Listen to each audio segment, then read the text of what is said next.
kaum milenial itu harus melek politik. Harus wajib itu ya. Iya, Melek harus melek politik. Kenapa? Karena semua aktivitas yang mereka lakukan sekarang itu pasti ada kaitannya dengan politik. Politik.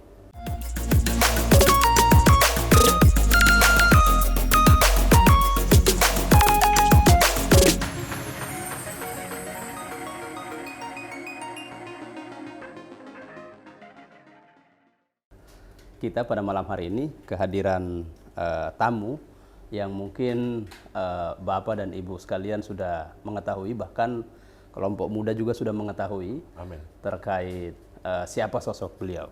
Saya sebut saja, selamat malam, Assalamualaikum Kak Idang. Waalaikumsalam. Rida Saleh hadir di studio kita pada malam hari ini. Latar belakang beliau adalah seorang aktivis pada masa dulu kita yang masih mahasiswa, yang tentunya di Komnas HAM, penulis buku, kemudian aktivis lingkungan. Itulah yang kemudian yang menjadi penciri daripada seorang Rida Saleh. Selanjutnya mungkin kita akan bincang-bincang kecil kaitan soal kira-kira kita mau tahu terkait pokok-pokok pikiran dari Abang Rida Saleh berkaitan soal sekarang kan sudah menjadi tenaga ahli di Gubernur Sulawesi Tengah, dan informasi ini juga pasti sudah masyarakat Sulawesi Tengah juga sudah mengetahui cukup banyak berkaitan hal itu. Nah, kami beberapa kali mendengar informasi sekaitan dengan pokok-pokok pikiran terkait dengan Kota Palu menjadi daerah industri kah atau daerah jasa, kota jasa. Oke. Nah, mungkin ini penting untuk pertanyaannya sulit dan politis. baik. Baik. Jadi gini, terima kasih nih Bung Sarif ya. Saya senang sekali bisa diundang di tempat ini ya. Mudah-mudahan apa yang kita diskusikan ini bisa bermanfaat bagi pemirsa, bagi mereka yang menonton podcast ini. Ya. Jadi sebenarnya kalau kita bicara Kota Palu ya, masalahnya memang sederhana, tapi butuh niat yang sungguh-sungguh. Jadi Palu itu kan gini, Palu itu mungkin penting kita bicara soal bersih, terang, dan nyaman. 3 poin ini kalau kita sungguh-sungguh, saya kira udah bisa. Tapi bersih, 3 dan nyaman ini harus harus juga diformulasikan dengan program-program yang misalnya melihat kondisi geopolitik Kota Palu. Atau geostrategi Kota Palu. Jadi kita harus bicara ke situ ya. Kota Palu ini adalah kota yang seharusnya dijadikan sebagai kota frontline city. Jadi kalau istilah saya frontline city. Jadi frontline city itu adalah kota yang berada di tengah-tengah wilayah yang potensinya melebihi dari kota itu sendiri. Yang kedua, sebagai frontline city, kota ini harus mampu menjadikan kotanya sebagai kota jasa yang betul-betul memang bukan profesional, tapi kota yang betul-betul memang pelayanannya itu paripurna. Semacam kota jasa lah. Kota jasa gitu. Jadi pelayanannya paripurna. Mulai macam-macam, dari hal yang kecil sampai yang besar harus paripurna. Nah, yang ketiga, sumber dayanya memadai. Harus sumber daya terpasangnya itu harus betul-betul begitu. Nah, kenapa dia disebut sebagai frontline city? Ya, karena tadi itu dikelilingi oleh kabupaten-kabupaten yang punya potensi cukup besar, melebihi. Kalau menurut saya, secara sumber daya alam melebihi dari Kota Palu, yang sangat terbatas. Dan sangat terbatas. Oleh karena itu, Kota Palu tidak boleh bekerja sendiri. Iya. Harus integratif dan kolaborasi. Kolaborasi. Jadi dia menjadi frontline dari kabupaten-kabupaten yang lain, membantu kabupaten yang lain, berkomunikasi dengan kabupaten lain untuk bagaimana dia menjadi pihak atau menjadi kota yang juga mendorong percepatan investasi di wilayah-wilayah sekitar. Ya. Sehingga dia bisa, tapi harus ditopang tadi dua itu. Iya. Itu saya sama lagi. Yang kedua, juga yang penting adalah karena dia kota jasa dan yang tumbuh berkembang bagus di Kota Palu itu selain industri ya ada kek, ada pertambangan ya. Kita juga harus membangun perekonomian di level bawah itu dengan memperkuat, misalnya begini, kalau di desa itu ada BUMDes. Iya. Di kota itu kelurahan perlu ada satu institusi usaha di kelurahan. Saya pernah jalan ke Boyoge dan berdiskusi dengan teman-teman di Boyoge, bahkan dengan lurahnya. Kalau dimaksimalkan pengelolaan ekonomi berbasis level bawah ini, ultramikro, UMKM, parkir, dan macam-macamnya, dikelola secara institusional melalui badan usaha kelurahan, itu 1 tahun bisa sampai 6 miliar, Pak. Iya, hitungannya seperti itu ya. Seperti itu yang sudah sempat didiskusikan dengan warga tentunya. Tentu kita diskusi dengan warga. Dan masih banyak yang lain tentunya. Masih banyak yang lain, iya. Melihat kesempatan yang tadi sudah disampaikan oleh Pak Rida Saleh, soal katakan misalnya soal membangun usaha mikro tadi itu. Yeah. Nah, bagaimana dengan usaha-usaha yang sekarang dengan modal besar yang masuk ke Kota Palu? Yeah. Nah, ini bagaimana mengaturnya kalau misalnya ini kita arahkan sebagai kota jasa jadi katakan? Jadi yang pertama memang harus ada kebijakan. Jadi harus kebijakan wali kota secara tegas agar usaha-usaha market ini ya, swalayan besar yang sekarang lagi menjamur juga itu dia harus bisa mengakomodir semua produk-produk home industry di Kota Palu. Ya. Jadi dia harus bisa. Jadi memang sekarang ini kalau kita lihat produk-produk yang ada di ini mereka itu semua produk brand-brand ini semuanya. Jadi brand ini yang harus kita dorong ya, usaha-usaha rumahan di Kota Palu ini yang memang sudah harus dan harus didorong untuk bisa masuk diakomodir di situ. Ya. Nah, yang kedua pemerintah yang harus turun tangan langsung pemberdayaan ekonomi itu. Jadi jangan dilepas. Jadi mikro, ultramikro dan menengah itu jangan dilepas. Dia harus betul-betul pemerintah ikut campur, ikut campur terhadap pasarnya, ikut campur terhadap modalnya, dimudahkan. Hulu hilirnya harus diurus ya. Harus diurus. Artinya itu basis ya. Jika demikian sebagai tentunya yang sudah lahir di Palu mengerti betul masalah ini. Artinya bahwa mungkin masyarakat Kota Palu butuh pemikiran-pemikiran segar untuk Kota Palu. Jadi Kota Palu ini kan sebenarnya butuh lompatan gitu, karena kota jasa itu kalau melihat Kota Palu ya, kalau dia mau mengarah pada satu kota yang memang kalau kita lihat ya memang harus menjadi kota jasa, ya tadi itu dia harus bersih. Iya. Ya, harus jangan fasilitas energinya itu nggak boleh mati hidup. Harus kayak tadi ya. Kemudian nyaman itu. Harus betul-betul nyaman. Nah, dengan demikian maka itu yang bisa bukan membangun identitas baru, tapi itu menjadi satu ciri dari kota jasa di mana orang betul-betul memang menjadikan Kota Palu ini tempat atau dinamisator dari semua aktivitas mereka yang ada di luar itu. Ada yang menarik tadi disampaikan oleh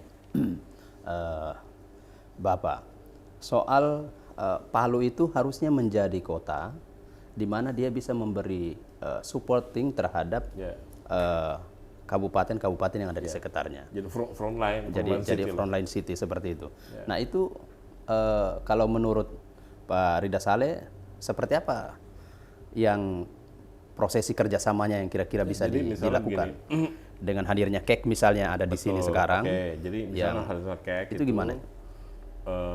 Kan KEK itu semua bahan bakunya ada di kabupaten-kabupaten lain. Bahkan KEK itu juga akan menjadi sarana industri dari perusahaan-perusahaan luar itu loh, ya kan? Iya. KEK ini perlu didesain betul-betul supaya lebih bagus dan bisa cepat berkembang. Misalnya begini, kalau tidak salah saya dengar smelter ada dibangun sekarang, tapi bahan ini ada di Toli-Toli. Iya. Ini yang harus dibicarakan betul-betul. Yang kedua, kita juga harus menjadi pihak begini.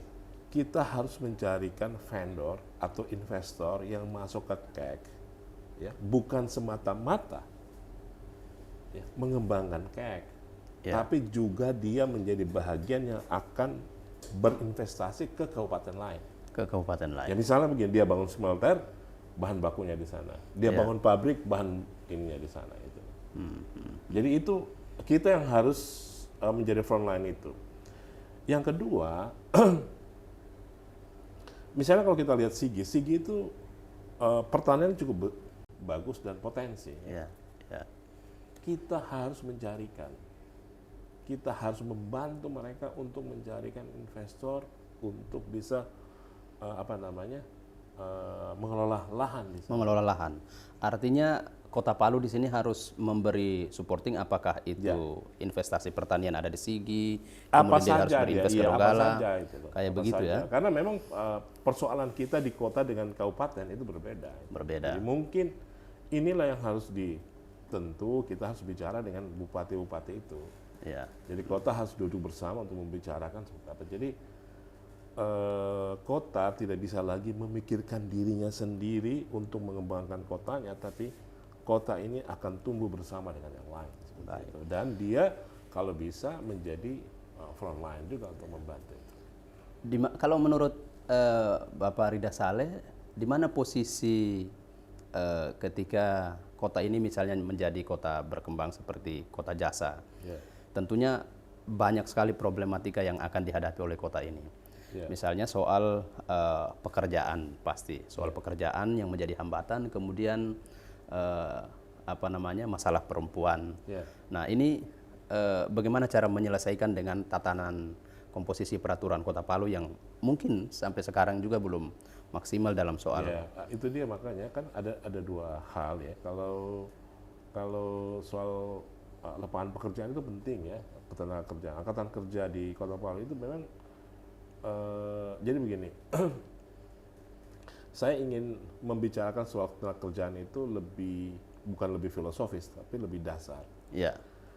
Tenaga kerja itu ya ada dari aspek hak itu ada dua, hak untuk bekerja dan hak atas pekerjaan. Berbeda artinya ini.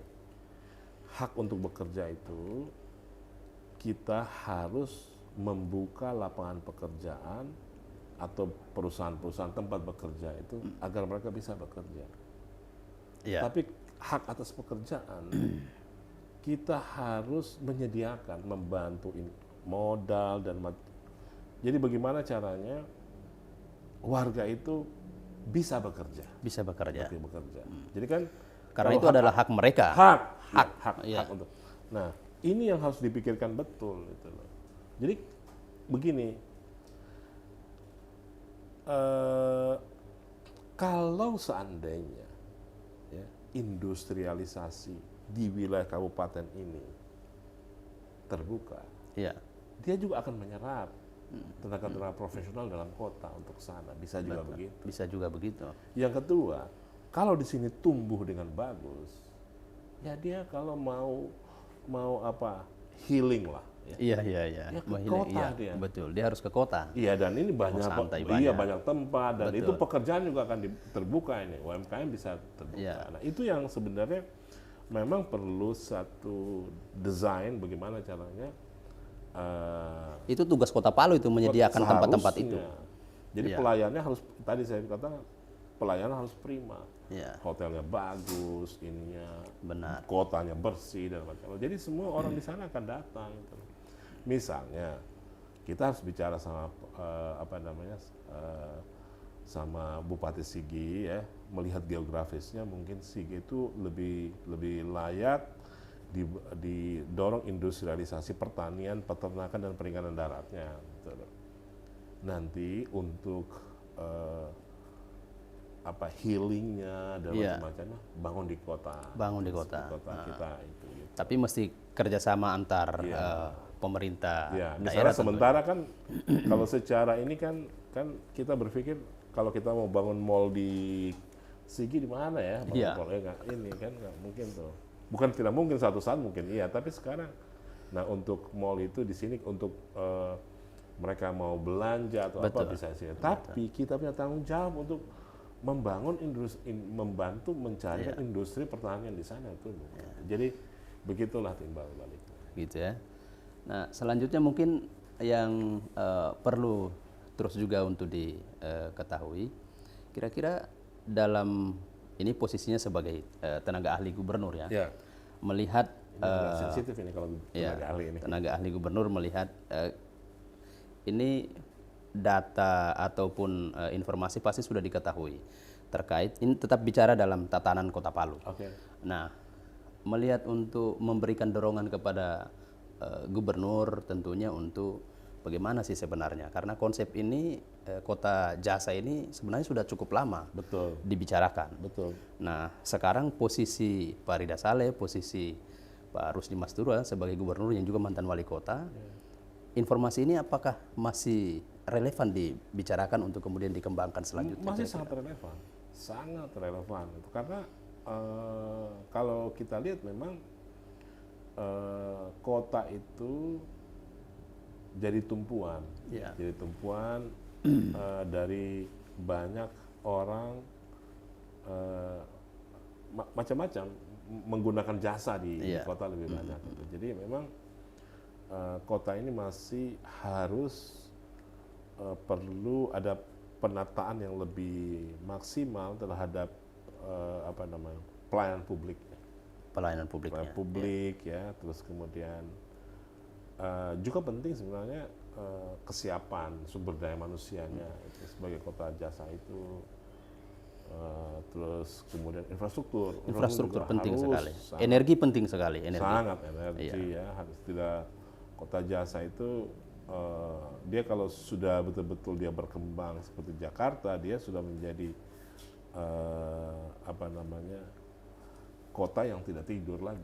Kota yang nggak ada tidur lagi dalam kota. Itu terus bergerak terus. Karena orang bekerja sudah tidak ada simbolnya bahkan. Jadi justru orang semua sudah pakai digital para bekerja, dan itu energi itu. Betul. Kalau ini mungkin sekarang ini soal kebutuhan energi Kota Palu. Kalau kita bicara soal kota jasa kan pasti beberapa saat kemarin kita juga melihat dan bahkan merasakan soal masih ada mati lampu di sini, mati lampu di sini.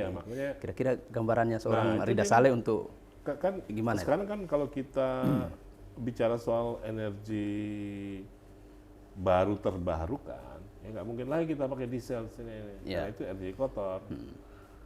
Ya itu tadi pilihannya, kita harus mendorong Sigi, Gumbasa itu harus dibangun, power plant yang skala kecil, seperti 10 mega itu itu kita udah berapa kali lihat. Kemudian di Parimo itu juga ada beberapa sumber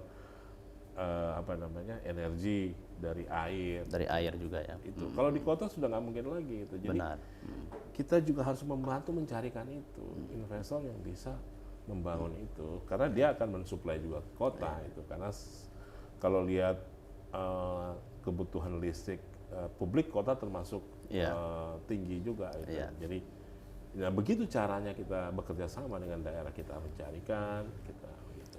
Benar. Dengan demikian kita bisa ini. Karena kalau kita bicara soal ini transmisinya sudah nggak ada masalah kita.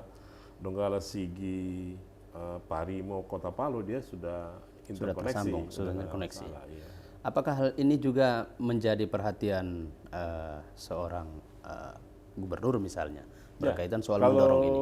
Waktu ke depan kah atau berapa masa ke depan? Pak Rusdi Mastura gencar sekali itu bicara soal energi.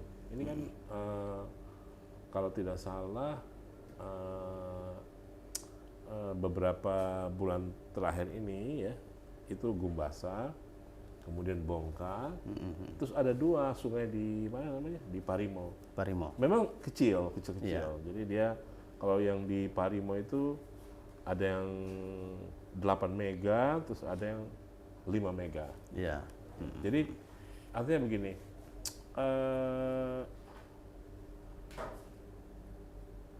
dengan pembangkit ini ya, kota-kota di sekitar Parimo itu kebutuhan energinya bagus, itu juga nanti produksi industri di sana cukup berkembang, industri rumah tangga dan pasarnya ke kota. Pasarnya jadi pasti ke kota.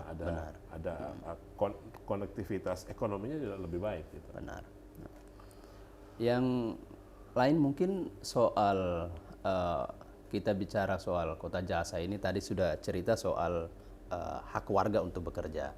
Nah, hak-hak dasar yang lain itu kalau dari pandangan kita mungkin sampai sekarang juga Kota Palu belum bergerak baik soal bagaimana hak dasar daripada masyarakat Kota Palu. Kalau keluhannya kan masih banyak. Jadi ini yang harus kita periksa betul di mana sih problem mendasar dari angkatan kerja kita ini. Apakah memang lapangan kerja yang tidak ada atau sumber daya manusia kita yang belum terpasang bagi kebutuhan pasar ya. Karena kalau kita lihat memang banyak ya, saya mendengarkan banyak masukan juga orang luar gitu. Jadi ini memang perlu kita siapkan betul gitu. Siapkan betul. Itu keluhan-keluhan seperti itu juga kita dengar. Nah, ini yang kita mau lihat problemnya di mana nih. Karena saya sekali lagi menekankan bahwa hak atas pekerjaan itu diwajibkan oleh aturannya agar pemerintah ikut campur. Harus ikut campur. Jadi kalau pemerintah tidak ikut campur terhadap hak itu, maka pasti akan ada masalah. Nah, bentuk-bentuk intervensi pemerintah ini yang harus betul-betul diperbaiki. Gitu. Ini menarik ini. Nanti kita akan coba menghadirkan juga teman-teman DPR Kota Palu biar kita tahu apakah aturan ini sudah mereka karena kita buat atau belum. Kan ini kan istilahnya dalam rezim hak asasi manusia dia positive right. Positive right itu adalah hak dia bisa terpenuhi apabila negara ikut campur. Kalau negara tidak ikut campur atau pemerintah tidak ikut campur, pasti ada masalah di dalamnya. Ini seandainya kadang seandainya misalnya Bu, seandainya Allah kemudian gariskan ternyata Pak Rida Saleh betul-betul digariskan untuk ada di Kota Palu. Amin. Gimana? Amin. Ya saya kan, ya itu tadi saya ada 3 hal ya. Jadi sudah pasti kita bicara bersih, terang, dan nyaman. Pasti itu. Sudah pasti itu. Tapi ada 3 hal yang saya akan menjadi strategi program. Yang pertama tadi Frontline City dan turunannya. Yang kedua kelurahan ini. Usaha kelurahan, badan usaha kelurahan itu penting. Yang ketiga apa? Ekonomi sirkular. Jadi ekonomi sirkular itu kita tahu kan, tapi itu yang harus kita bicarakan di Kota Palu ini. Bagaimana sih karena begini, ekonomi sirkular itu adalah satu sirkulasi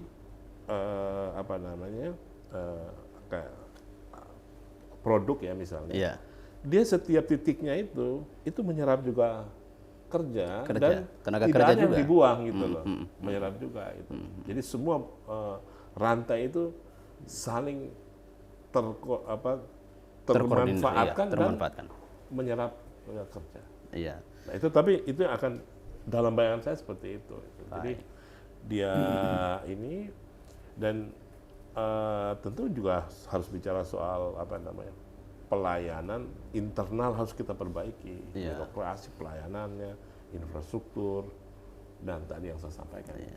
Karena lucu juga saya kira kalau misalnya di luar kita diketahui bahwa katakan ya Palu sebagai ibu kota provinsi, kemudian provinsi mendapatkan investasi begitu cukup besar masuk, kemudian masyarakat kita masih hidup sebagian besar di bawah garis yang agak memprihatinkan. Itu dia. Makanya memang sekarang ini begini, membangun itu jangan mulai dari protokoler. Oh iya. Membangun itu harus dari bukan pinggiran juga sih, tapi misalnya kita harus mulai dari lorong-lorong. Karena di sana problemnya. Gitu loh. Membangun dari protokoler itu akan membuat kecemburuan. Iya. Jadi kita harus memulainya dari unprotokoler. Iya. Dari lorong kita perbaiki. Jadi kesadaran atau partisipasi di dalam ini penting supaya dia bisa mencerminkan kota ini. Artinya kalau yang infrastruktur yang sudah ada sekarang di Kota Palu ini sepertinya sudah memberi gambaran soal. Ya, kalau kita lihat, kalau masuk di ini memang harus masih butuh ini. Yang kalau kita bisa sedikit lebih masuk, yang kurang tinggal apanya kira-kira menurut? Ya, saya juga nggak bisa ngomong, tapi menurut saya masih banyak yang kurang. Masih banyak ya. Kurang. Utamanya soal listrik misalnya mungkin. Banyak jalan itu. Iya. Banyak jalan itu. Khususnya soal soal pelayanan ya ini sekali itu. Di dalam-dalam itu. Ya. Jadi misalnya begini ya, kalau orientasi kita itu terlalu simbolik, ya, agak susah kita bisa mendapatkan hasil yang genuine ya. Ya. Jadi memang simbolisasi kebersihan itu harus dimulai dari kerja nyata dan kesadaran. Iya. Jadi budaya bersih itu. Iya, itu yang harus ditumbuhkan. Itu yang harus ditumbuhkan. Nah, yang sekarang ini mungkin masih simbolik lah katakan dengan proses-proses yang ada. Budaya bersih itu juga harus dibarengi dibarengi dengan satu kebijakan yang betul-betul memang wise, yang betul-betul membangun kesadaran orang juga. Benar. Nah, dengan posisi sekarang ini soal tadi kita sudah cerita juga soal bagaimana menumbuhkan usaha mikro di tingkat kelurahan. Ya. Nah, terus ini kalau misalnya seperti itu, ini ada 2 pasar besar di Kota Palu. Ya. Nah, ini untuk memaksimalkan kedua ini jauh hari beberapa tahun yang lalu, ini kan informasi bahwa akan ada pemindahan salah satu pasar ke tempat yang lain, katakanlah misalnya di Petobo. Yeah. Nah, ke depan dan dengan adanya bencana kemarin, tempat itu mungkin tidak akan maksimal lagi. Iya, nggak mungkin. Ya, nggak mungkin lagi digunakan. Yeah, nah, melihat 2 tempat atau peluang yang lain, kira-kira pandangannya Rida Saleh berkaitan dengan beberapa posisi Kota Palu yang ada di timur, selatan, dengan ini mana yang paling berpotensi kira-kira untuk terus didorong? Saya kira hampir semua soal kecamatan hampir semua kecamatan itu harus karena begini, problem masing-masing kecamatan itu hampir sama, tapi ada perbedaan signifikan. Ya.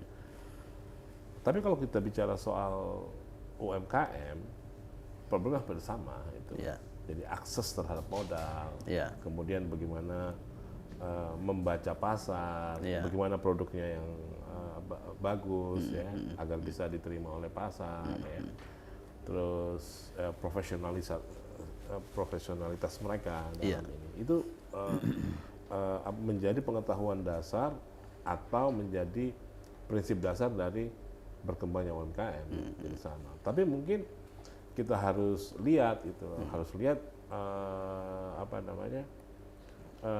tidak semuanya wilayah kita itu bisa dibangun mall gitu loh. Jadi hanya atau tidak semua semua wilayah kecamatan itu dibangun pasar gitu. Jadi itu yang akan kita lihat betul-betul ya. Yeah.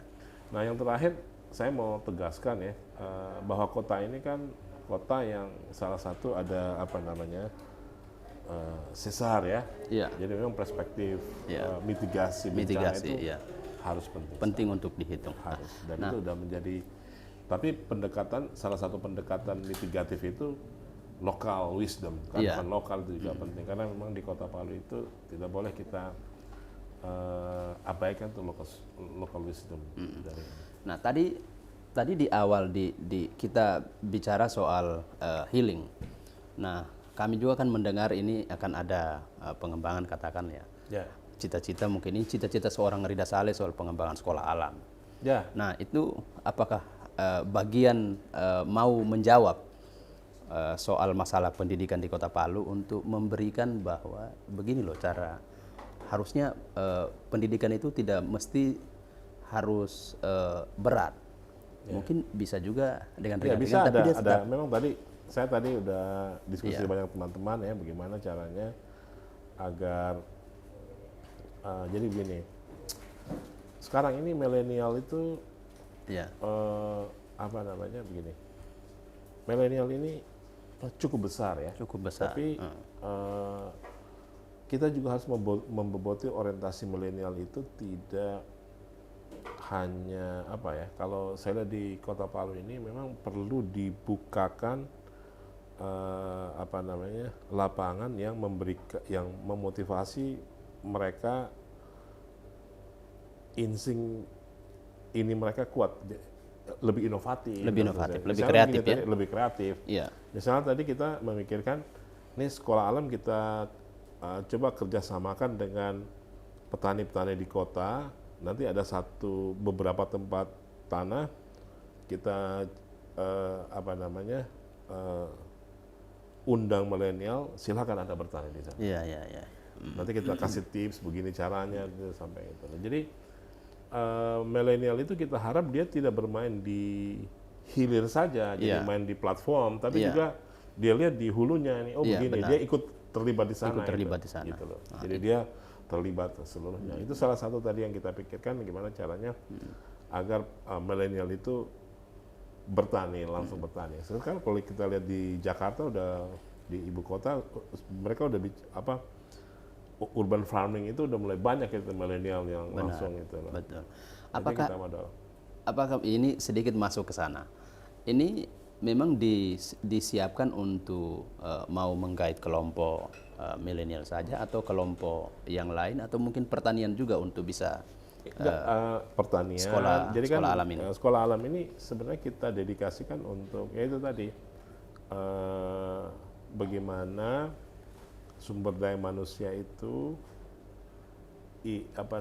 bisa memberikan kontribusi bagi misalnya kalau bisa kota hijau. Kota hijau.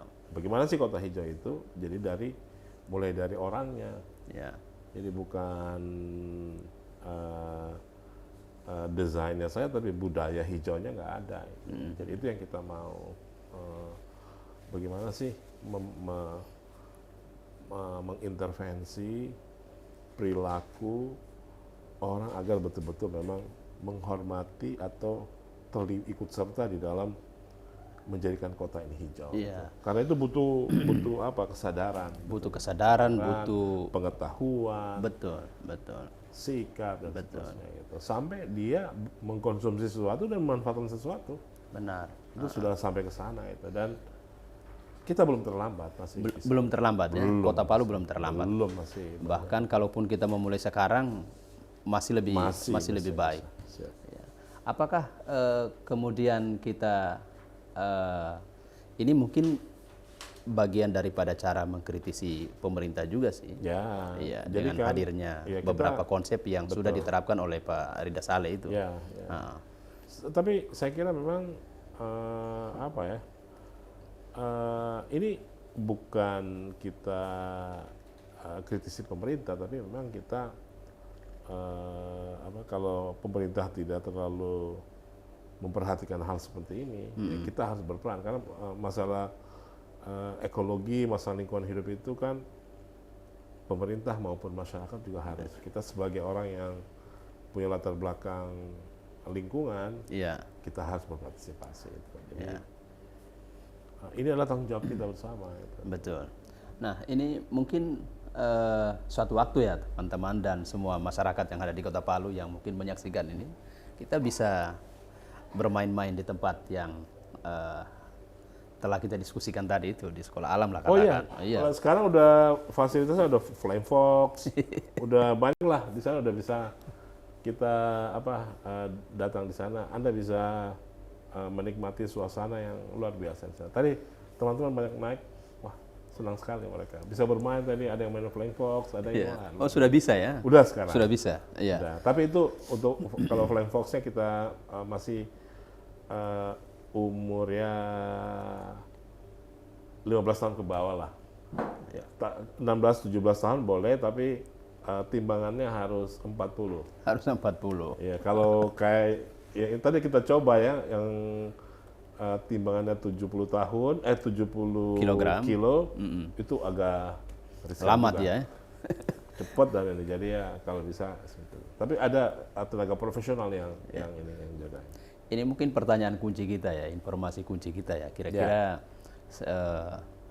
kalaupun memang partai-partai itu berpikir untuk ada memberikan supporting terhadap seorang Ridha Saleh, sebenarnya secara pribadi atau mungkin kelompok sudah siap betul ini kira-kira? Kita sih siap ya. Saya secara prinsip saya siap. Hanya saya harus rasional. Iya. Jadi saya menganut politik yang lebih rasional. Jadi maksudnya dalam hal-hal yang pragmatis begini, politik pragmatis sebenarnya kita harus rasional, nggak bisa emosional. Jadi kita harus lihat betul ya respon dari publik, dari masyarakat, itu yang paling penting. Khususnya respon masyarakat kecil.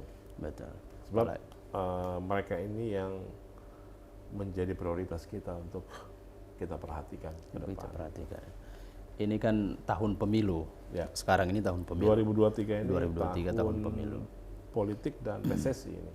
Ada mungkin poin bahasa penutup mungkin yang ingin disampaikan untuk kelompok muda lah katakan atau untuk masyarakat Kota Palu dan Sulawesi soal bagaimana sikap masyarakat mestinya dengan pemerintah. Kalau mau maju kuat dan mandiri, ya